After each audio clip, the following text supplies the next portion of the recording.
Chapter 1061. Stepping on the gas pedal, Olivia headed out. Ethan glanced at the license plate number. Back then, he had given Olivia lots of houses and cars. But this sports car wasn't under his name. Olivia rarely drove in the past. Even if she did drive, she only preferred low-profile cars. She had changed a lot in the past few years. Ethan wondered who she was going to meet today. He sighed. If he knew this was going to happen, he wouldn't have agreed to it so easily. "Mr. Miller, everyone is waiting for you. You should set out now." Brent's voice rang out behind him. Ethan almost forgot that he had a bunch of problems to solve. He wiped the lipstick smear away from his lips. When he turned around, he had returned to normal. "Let's go." Olivia parked the car beforehand. Then, she lowered her sunglasses and took out the face foundation from her bag, fixing her makeup. As she gazed at her perfect reflection in the mirror, her lips curved. She was innocent and captivating enough. Touching the bracelet on her wrist, Olivia muttered, "I've kept you waiting long enough, Mona. He'll come down soon." In the cafe, a beautiful piano piece was floating in the air. There weren't many people around at that hour. This was the most refined cafe in the city center. It had panoramic floor-to-ceiling windows, which were perfect for admiring the snow. Hence, many couples would come here to take pictures, and it was a popular pick for blind dates. It was a snowy winter day, so if one were to sit in a warm cafe and watch the snowy view of the church opposite, it would be quite a beautiful sight to behold. In a spot near the window, a man was flipping through a Westnorian magazine.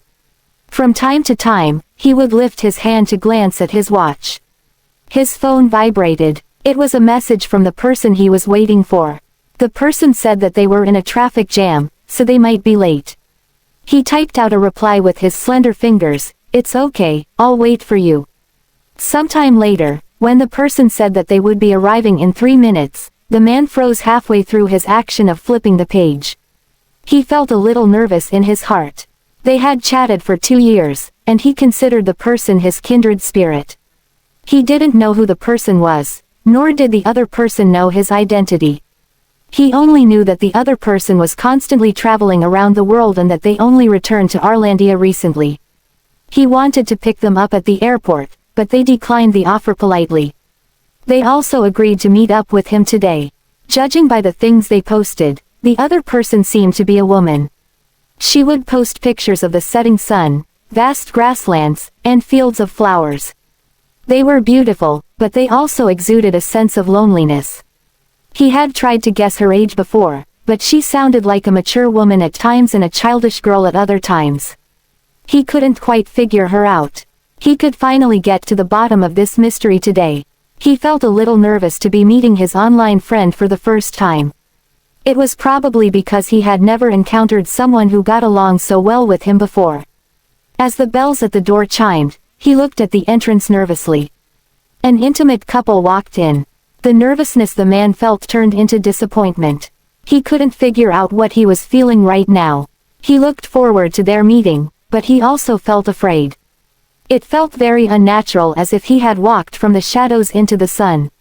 When he lowered his head, someone knocked on the table. He saw a pair of exquisite white high heels made from sheepskin. They looked delicate and elegant. He could see that the woman came from a noble background. She couldn't be a commoner. Her straight and slender legs were covered by a white umbrella skirt. Further up was the woman's slender waist. A large pearl necklace hung from her elegant neck. Her pink lips smiled faintly at him. "Hello. Are you Mr. Varen?" The man looked up to see the pair of smiling eyes. Her charming face entered his line of sight. The man's expression shifted. Why was she here? Chapter 1062. He had met the woman 6 years ago. More accurately, he had seen lots of photos of her, and he knew everything about her. He knew how outstanding she was, how many prizes she won when she was younger, and how many people courted her when she grew up. He also knew that in the end, she abandoned her future for a man, and she got married early on. But then, the man she loved abandoned her, and she was heartbroken every day.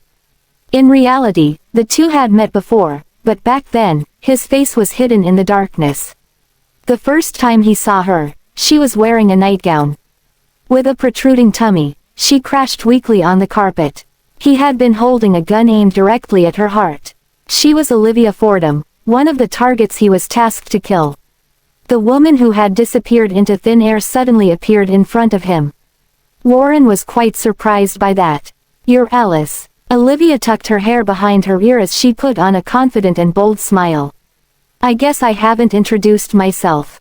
My last name is Fordham." Olivia studied Warren. Back then, he failed in the assassination attempt, and he was removed from the organization because of the huge loss his mistake incurred. He now lived the life of a normal person, putting the dark life behind him. But Mona, whom he killed, was buried deep in the ground. Her corpse had already turned into a skeleton by now. Why did good people have to die so soon and bad people could live as long as they wanted? It had been 6 years, but Olivia could never forget when Mona took the bullets for her. 3 years ago, Olivia began looking into Warren. She then started to contact him 2 years ago. She had laid out the plan for 3 years, so it was about time she brought it to a conclusion. Killing him was a simple thing to do, but ending his life with one strike would only be a form of release for the likes of him. Olivia wanted to get revenge on him with the same method. Back then, to accomplish his mission, he played with Mona's feelings. Olivia would let him have a taste of his own medicine. Is there something on my face? Why are you looking at me like that?" Olivia touched her face. Warren was wearing a reverse mold mask, and his identity was fake as well. He believed that Olivia wouldn't be able to recognize him. He was an assassin, after all. So, he began to grow wary. This was too much of a coincidence. "It's nothing. Please have a seat." Warren was unaffected. If Olivia had intentionally approached him, he wouldn't mind sending her off to keep Mona company. Olivia saw the momentary viciousness flashing across his eyes. Pretending not to notice it, Olivia took a seat opposite him. This was why she didn't hide her identity. With Warren's distrustful nature, he would notice it right away. Sincerity was the best ultimate move she had. The photos Warren saw of Olivia were mostly taken when she was in school. She was naive and innocent back then. That night 6 years ago was so chaotic that Warren didn't bother too much about Olivia's looks. Now, as Olivia sat opposite him, she looked like she aged gracefully. She seemed to have become a new person, and she was noble and reserved. She was like an elegant white rose. "You look a little different from how I imagined you, Mr. Vernon." Olivia took the initiative to start the conversation. At that moment, Warren was very cautious. He looked at her meaningfully as he said, "Oh." Olivia was very used to that look. It was the look of someone gazing at a dead person. But now, she was just a divorced woman. Of course, she wouldn't understand these things. She supported her chin with one hand. The pearls on her ears sparkled with a faint gleam. They were noble and reserved just like her. "I thought that Vernon would be a little slimmer and have a lonely look in his eyes. He wouldn't have this elite demeanor you possess." The face Warren put on could only be considered decent. It wasn't ugly, but it wasn't too handsome either. It was just fine. Of course, he constantly worked out, so his figure was quite great. Hence, it boosted his looks a little. "You look much prettier than I imagined." He had seen many things in many years. He wasn't too interested in women, but he had to admit that Olivia's face was a perfect masterpiece. Olivia took out a box from her purse and handed it to him. "Here, Vernon. This is my meeting gift for you." She put on a faint smile, which was delightful and refreshing. Chapter 1063. Everly once said that if Olivia was willing enough, no man in this world would be able to say no to her beautiful face. Humans lived by sight, after all. Appearances would always be an important factor when they were looking for a partner.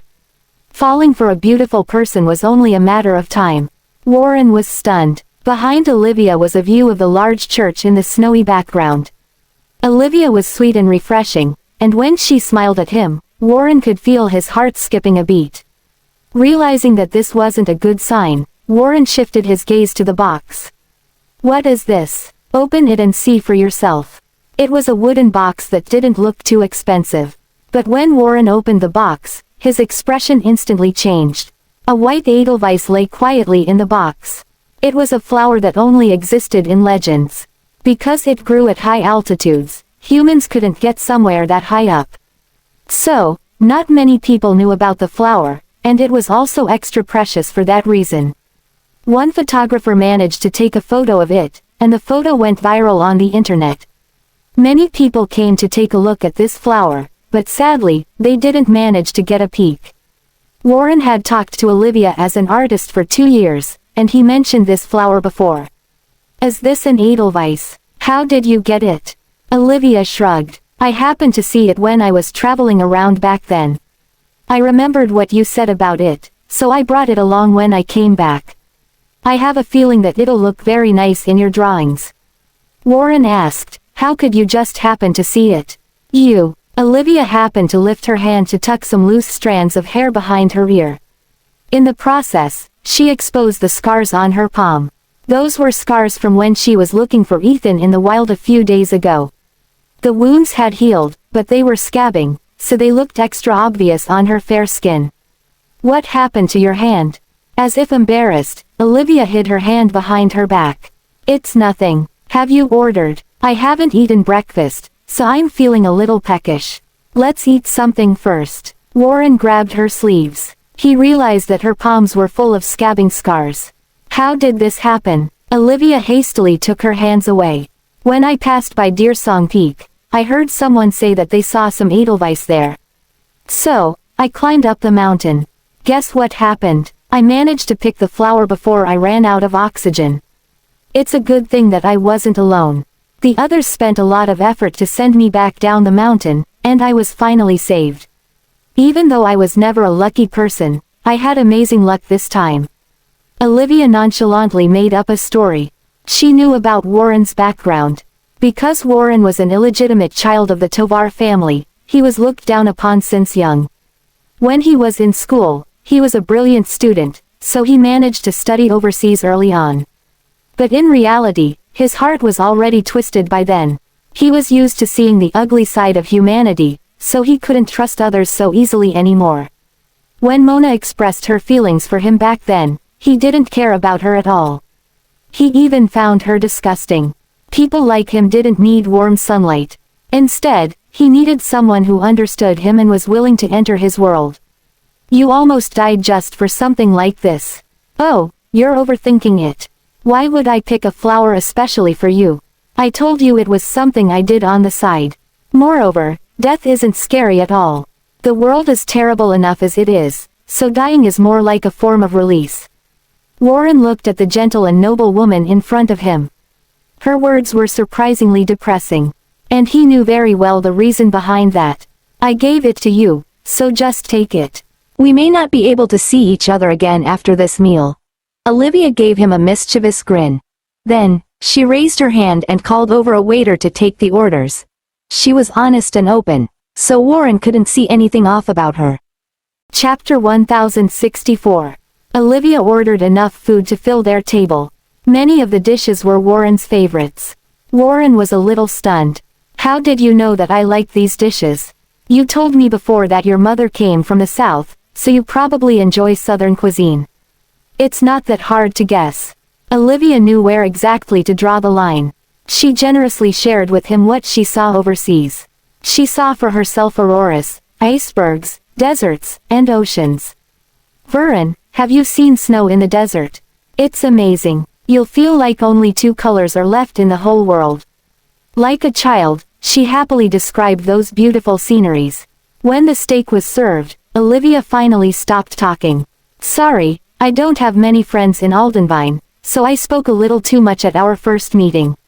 You won't mind, will you?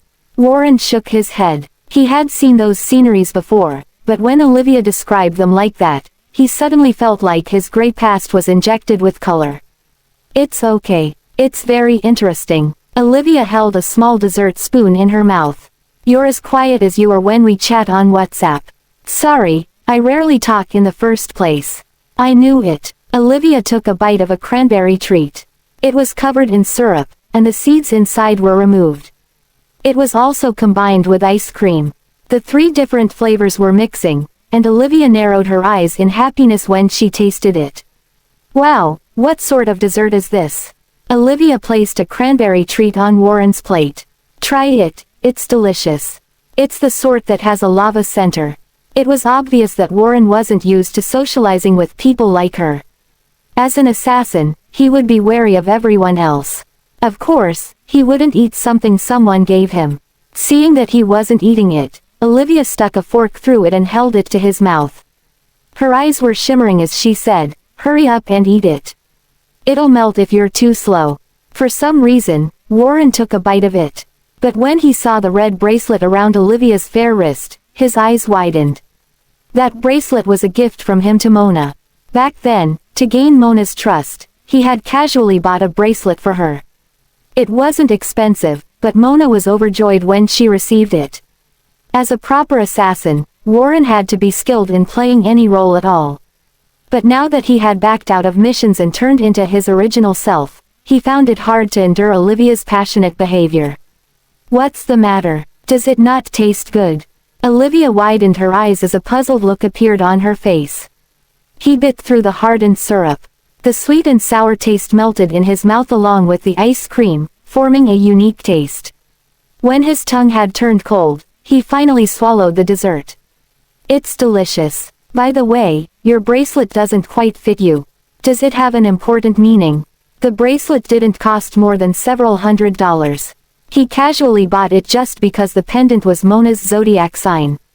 He even lied to Mona, telling her that it was a custom-made edition. Olivia was wearing tailor-made clothes, and her earrings alone cost tens of thousands of dollars. Why would she wear a bracelet that cost several $100s? Warren was even more suspicious that she had approached him on purpose. Olivia retracted her hand. Her gaze fell upon the bracelet, and she touched the small pendant with her fingers. It was something Mona had done back then. She was elated as she kept caressing the gift her lover gave her. There was a positioning device hidden in the pendant. But after so many years, the device had long since run out of battery. Olivia's eyes were filled with sorrow. "This bracelet is something left behind by my late friend. I heard that it was a gift from someone very important to her, and she wore it till the day she died. I once promised to show her the world after I had given birth. But that day never came. She left too suddenly." Olivia's tears streamed down her face. She wasn't putting on an act. Those were her true feelings toward Mona. "I never expected her to die in front of me just like that. She was so young, and she had a wonderful future ahead of her. She left even before she could get a chance to get married. If it weren't for me, she wouldn't have died. I can never pay back everything I owe her." Chapter 1065. Olivia sobbed so hard that she could hardly catch her breath. A beauty like her looked more pitiful when crying. Meanwhile, the person who made her cry was just right in front of her. It put Warren in a difficult position. Unless she was an actress, she wouldn't have been able to fake such tears. "Don't cry. We can't bring the dead back to life. I'm so sorry for your loss." Choking with tears, Olivia wiped her tears off with a tissue. She apologized, "Sorry for raining on your parade. It's just that, whenever I think about my friend." He handed her a few more tissues and comforted her. The sound of her crying gradually softened. She caressed Warren's head. "I have a long route ahead. I have to take it somewhere farther to fulfill our promise. You said you have kids, so are you married? If so, I don't think it's a good idea that we're meeting alone." The glint in her eyes dimmed. "No, I lost them, and I'm divorced." Before she could continue her sad story, a man in white gradually came closer to them. Henry gritted his teeth. "Miss Fordham, I've been looking for you. Where did you hide Everly?" Before he could finish, Olivia threw the tablecloth at him and grabbed Warren's sleeve. "Run!" Warren, who didn't know what was going on, ran along with her. Olivia informed the incoming waiter, "The person behind us will foot the bill." Henry, the neat freak, was busy cleaning himself up. At the same time, the waiter grabbed him so that he wouldn't run away without paying the money. "Damn it," he thought. Henry watched her escape. A moment later, something crossed his mind. Olivia brought along another man while running away. The idea of Ethan getting cheated on put Henry in a good mood. He removed his coat, saying, "Put the bill under Ethan Miller's name." Tell him to pay for my coat as well. Since Olivia was already in Aldenvine, he reckoned that there was no chance she could run away from this. He dialed Ethan's number, but the line was connected to Brent's number. Mr. Cinder, Mr. Miller can't answer the phone because he's attending a very important meeting right now. Is there any important message that you'd like me to relay to him? Henry chuckled. It's not that important to me, but tell him that his wife has run away with another man. He decided to settle this score with Ethan, and he was gloating over the fact that Olivia was spending time with another man. After all, he had been holding grudges for a long time. Ethan's meeting ended only in the evening. When he walked out of the meeting room, he noticed that Brent was hesitating to say something. Is something the matter? Brent had always been an expressionless man. Judging from the hesitance on Brent's face, Ethan believed that something big had happened. Brent walked back to Ethan's office with him. After making sure that the insensible Kelvin wasn't around, he locked the door. Mr. Miller, I have something to tell you. But you must stay calm. Is it about Liv? He would be calm unless it was associated with Olivia. Yes. Right when Brent was going to recount the situation, Ethan's phone rang. Henry called Ethan as soon as he learned the news that the meeting was over. Your wife ran away with another man. You deserve it. Henry's voice was so loud that Brent could hear him. The speechless Brent thought, Mr. Cinder, could you please not make matters worse? Chapter 1066.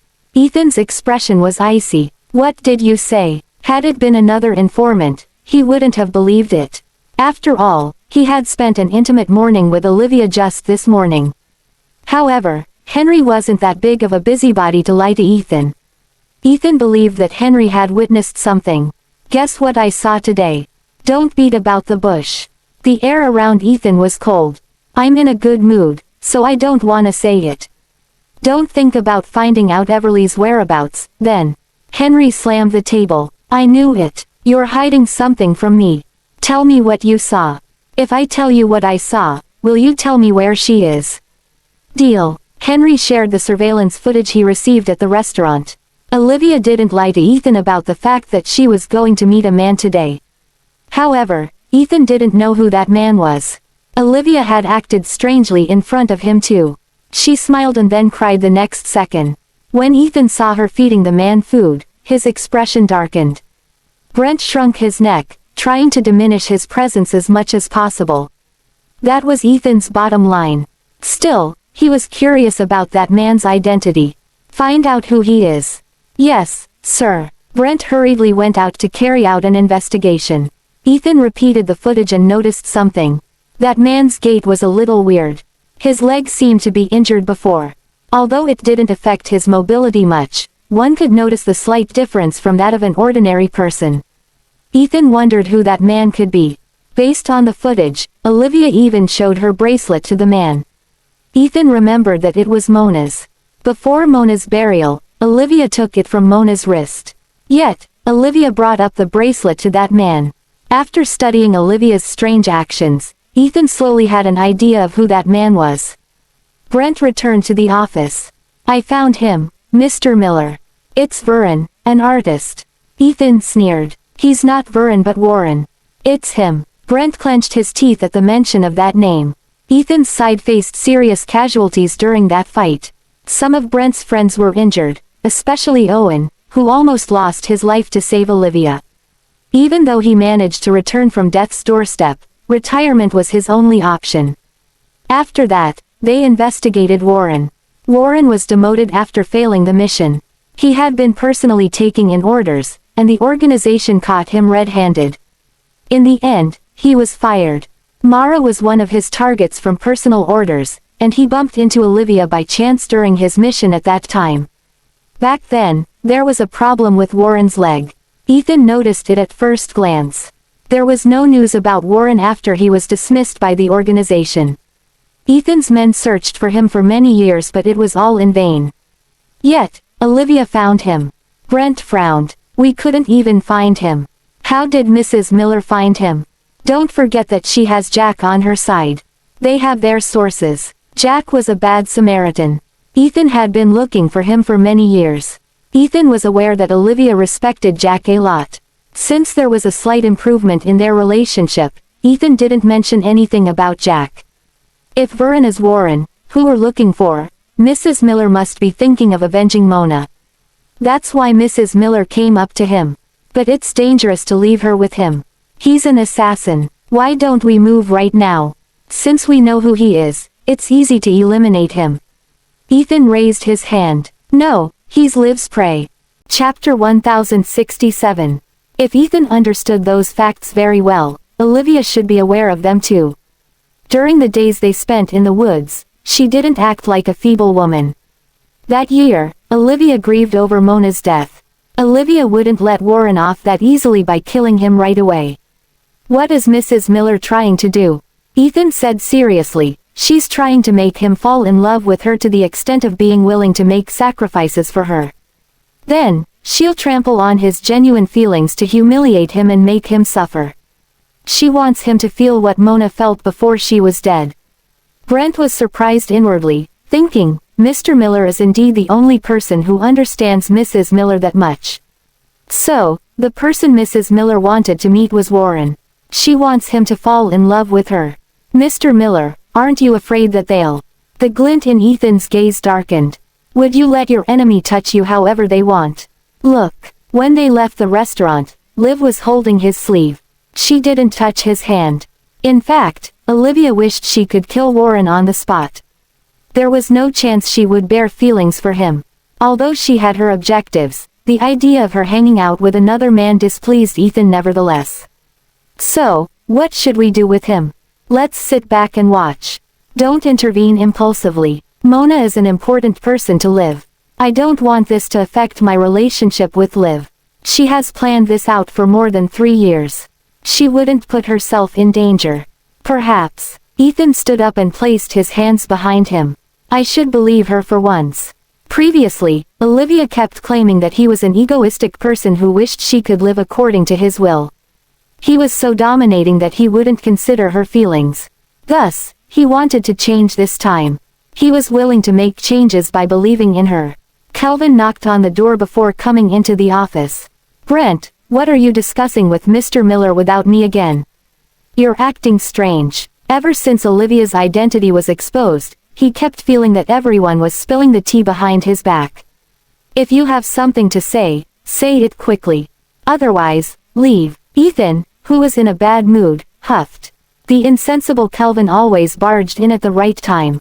Kelvin held a paper bag. Mr. Cinder informed the waiter of that restaurant that you'll pay for the food. And this coat was dirtied by Mrs. Miller. Brent glared at him. You seriously have the inclination to bring up topics at bad timings. Did I say something wrong again, Brent? That is for you to repent yourself. Leave and pay the bills. What about this suit? Leave. Brent turned to face Ethan. So, we shall not do anything.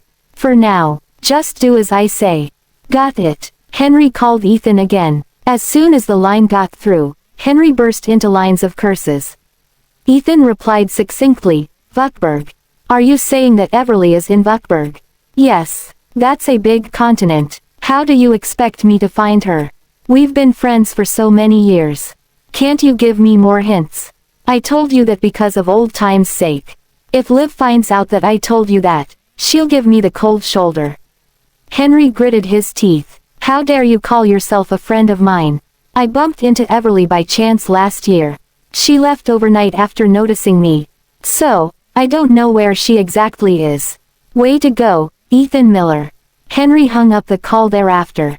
That call was meaningless. A moment later, Ethan shared with Henry the place where he bumped into Everly last time. Although it had been a year, it was better than nothing. Henry fiddled with the ring that was left by Everly. No one could read through those dark eyes of his. He thought, it's been 4 years. Let's see how long you can keep it up. Chapter 1068. Holding Warren's sleeve, Olivia ran as fast as she could. They entered her car, and she drove it away. He couldn't comprehend the situation at all. What's going on? She took out a pen out of nowhere to tie her hair with it. She took the wheel with one hand and placed one finger before her lips. Don't ask. Leave the talking later. Olivia no longer maintained her sophisticated manner as she stepped on the pedal. The car was driven to Seacrestport at full pelt. Fast and Furious was the complete opposite of her usual self. There was no speed limit, and there were fewer vehicles on the road, so she could drive at the car's full potential. A car sped up, trying to take over her. She didn't slow down and forced it to return to its place instead. When she took over 3 cars, the other party was so frightened that they broke into a cold sweat. On the contrary, she was wearing a happy smile. Warren thought to himself, crazy woman. The car was pulled over by the beach, where the snowflakes danced along the sea breeze. After getting out of the car, Olivia lit a cigarette and leaned against the car. She exhaled a circle of smoke, which hid her face. Sorry about the unforeseen situation, Vern. He stared at Olivia, who now appeared to be the polar opposite of her past self. Previously, she was literally the model student. Now, she was so different, like a delinquent woman. It took him a while before blurting, "Smoking is bad for your health." A faint smile adorned her lips. "It doesn't matter. I'm going to die anyway." She seemed to hate the world so much. "Why should I live such a clean life when this world is so filthy?"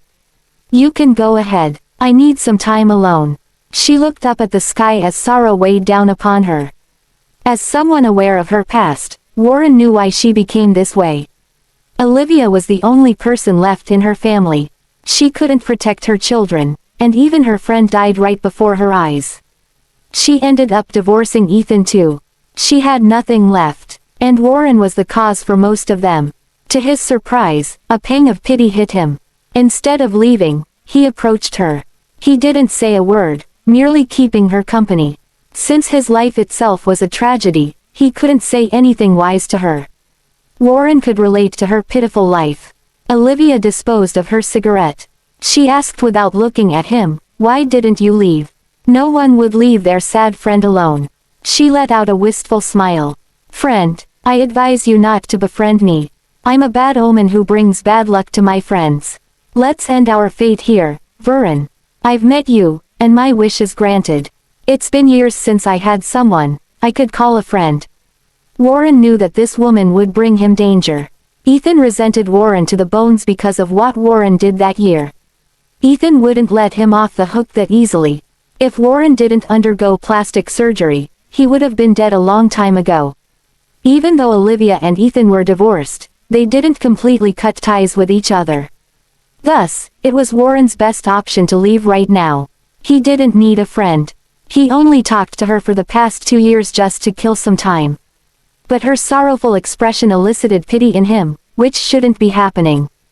"I think we should at least have a meal together. I'd like to hear about your past. Could you tell me about it?" Olivia raised her head, noticing the pitiful glint flashing across his eyes. She thought, Warren, oh, Warren.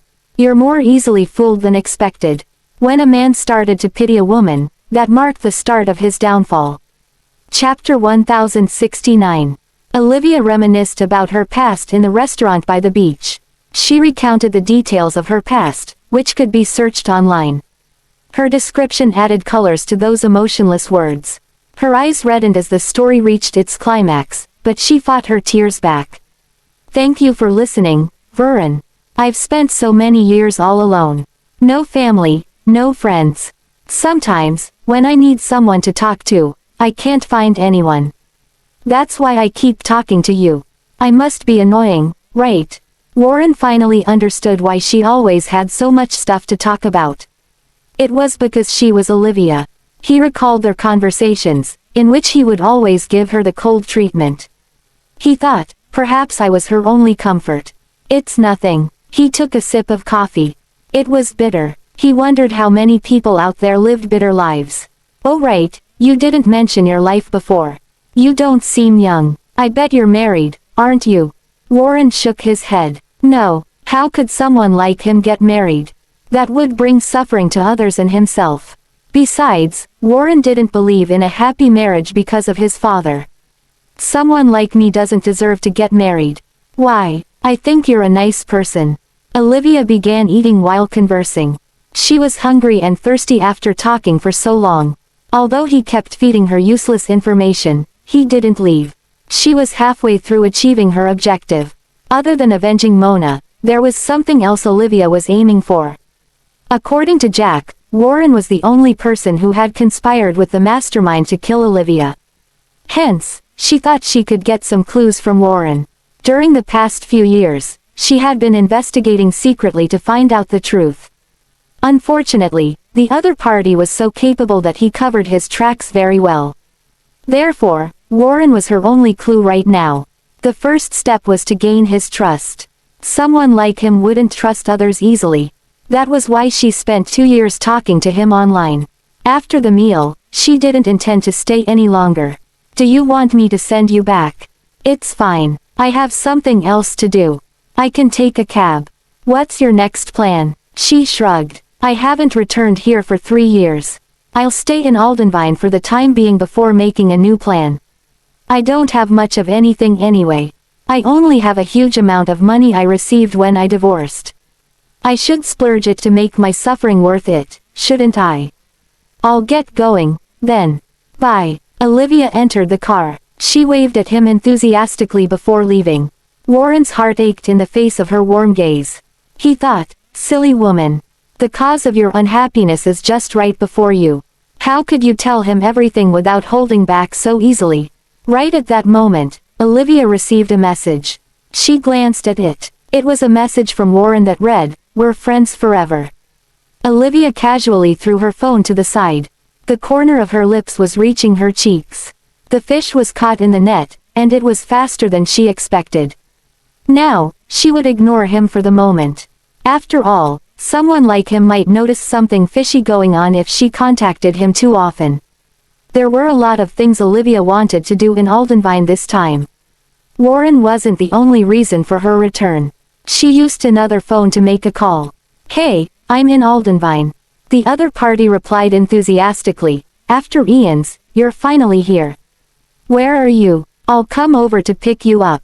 Don't be such a stranger. I know Aldenvine like the back of my hand. I'll be there in an hour. She terminated the call. It was time to settle the piled up scores now. Chapter 1070. The butler of the Carlton residence had been waiting by the gates to welcome the doctor. He was surprised to see the person getting out of the car. He thought a famous doctor like Vanessa would always travel with her assistant and driver. Yet, there was only a woman in the car. Despite her ordinary looks, her aura was different from others. Are you Vanessa? Why, do I not look like Vanessa? She closed the car door. It's not like that. I'm just quite taken aback. It must have been a tough journey for you to come here. It's our honor to be able to invite you over to treat our young lady. Where's the patient? Olivia didn't want to waste her time listening to his courtesy. This way, please. Although the house was huge, it appeared rather empty on this snowy day. Marina was the only grandchild in the house. To add on, she wasn't their biological granddaughter. That was definitely a big blow to Otto. Still, Otto had watched her grow up. He couldn't bring himself to drive her out of the family, so he settled her down at another place. Meanwhile, another heir was selected. Even though Marina had lost the right to be the heiress, the Carltons still looked after her. She was still the Miss Carlton who didn't lack anything. The moment Olivia stepped into the house, a stranger welcomed her. You must be Vanessa. I've heard a lot about you. I'll be entrusting my younger sister to you. She stopped in her tracks. After all, she had never seen him in the Carlton family when she was still in the city. Judging from his outfit, she guessed that it was the newly selected heir of the Carlton family, Fabian Carlton. Nice to meet you. He appeared mild and gentlemanly, not someone calculating. However, he was surely not an easy man considering that he managed to stand out among his relatives and become the heir. Although the Carlton family had receded these few years, Otto wasn't someone to be underestimated. He still held a certain influence. Olivia wondered how Marina was doing right now. It had been years since they last met each other. After the divorce, Ethan didn't take revenge on her to repay Kurt's favor for saving him. Nevertheless, Ethan didn't care about her anymore. Her life and death didn't concern him one bit. Still, there wasn't a day that Olivia forgot what Marina did to her. When she pulled her senses back from her thoughts, Fabian responded gently, "We've looked for a lot of doctors to treat my sister's legs, but it's been useless. She's been relying on the wheelchair for many years. So, she's kinda grumpy. I hope you won't take it to heart. I understand, replied Olivia indifferently. She walked along the long corridor, heading toward the deepest quarters. That was where Marina was staying right now. Ethan stripped her of most of her authority after the divorce. The first thing he did was drive her out of Collington Cove. After all, that was a mansion meant for Olivia. He didn't sell it off.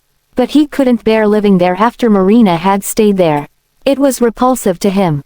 So, he rented it to a business owner who turned it into a homestay. Now, it had become a popular high-end homestay. The flowers in the Carlton residence had withered due to winter, and there were few plants planted in the yard. Most of the trees were bare like Marina's lonely life. Here it is. The butler pushed the door open. Before Olivia could see Marina, she smelled something. In addition to her sensitivity to smell, Olivia had recently been making love with Ethan every day. Thus, she could tell the source of the smell at that instant. Sexual intercourse had taken place here just a few minutes ago. Miss, the butler called for Marina, but he didn't see anyone in the room. Fabian walked toward the bathroom and knocked on the door. He gently said, Marina, the doctor is here. There was no response from inside the bathroom. Noticing that something was off, Olivia kicked the door open. Marina, who was dressed in a robe, sat in the bathtub. Her wrist was bloody red.